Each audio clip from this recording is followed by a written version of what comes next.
Hello' বন্ধুসকল, welcome back to my channel guys. বন্ধুসকল, সকলোকে স্বাগতম জনাইছোঁ আজিৰ এই ভিডিঅ'টোলৈ।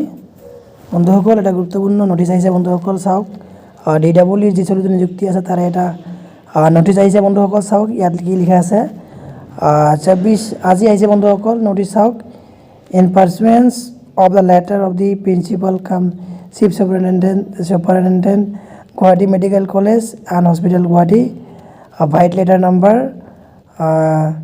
তো কিবা কিবি দিয়া আছে। বন্ধুসকল, it is for general information of all concern that the medical examination of person with disability candidates who have submitted documents in support of their candidature against the advertisement dated 26/12/2023 for recruitment of regular teacher of LP and UP school under DW Assam will be held as follows.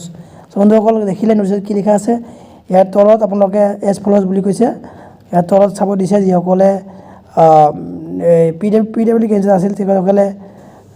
চ' বন্ধুসকল, আপোনালোকে নিশ্চয় নটিচখন পঢ়ি চালে আৰু চাওক, ইয়াত কেণ্ডিডেটসমূহৰ নাম আহিছে যিসকলে কেণ্ডিডেটছৰ এপ্লিকেশ্যন কৰিছিল LP UPৰ কাৰণে। যিসকল কেণ্ডিডেট হয় তেখেতসকলৰ মেডিকেল বৰ্ড হ'ব, মেডিকেল এক্সাম হ'ব, টেষ্ট হ'ব মানে।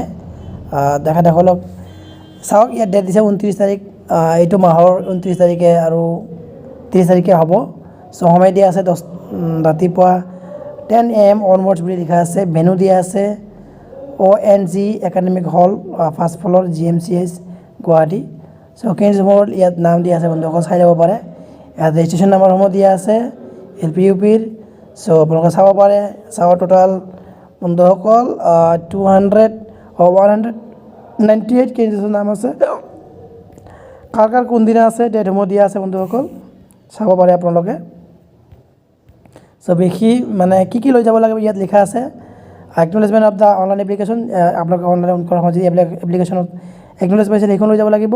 Original PW certificate issued by the competent authority, PAN card, voter ID, Aadhaar card, তাৰপিছত 2 nos of the passport size photograph, তাৰপিছত অল আদাৰ ৰিলিভেণ্ট ডকুমেণ্টছ। তো বন্ধুসকল গোটেইখিনি চালে আপোনালোকে। আৰু বেছি দীঘলীয়া নকৰোঁ ভিডিঅ'টো, এটা খুব ভাল খবৰ আহিছে। আৰু এটা কথা ক'ব পাৰি যে যিসকলে আশাৰে বাট চাই আছিল যে জানুৱাৰী মাহত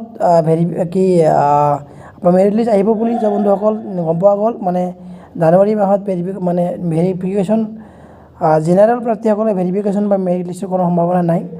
চ' ইতিমধ্যে গম পোৱা গৈছিল, এটা সংগঠন DYFI কিবা তেখেতসকলে DW ভিজিট কৰিছিল আৰু তেখেতসকলক যি মানে জনাইছিল তেখেতসকলৰ ফালৰ পৰা ফেব্ৰুৱাৰী মাহৰ মাজভাগতেই বন্ধুসকল মেৰিট লিষ্ট অহাৰ সম্ভাৱনা আছে। চ' এটা বিশেষ এটা আপডেট আপোনালোকক মই দিলোঁ। নিশ্চয় আপোনালোকে ভিডিঅ'টো ভাল পাব বন্ধুসকল। লগ পাম পৰৱৰ্তী ভিডিঅ'ত। জয় অসম।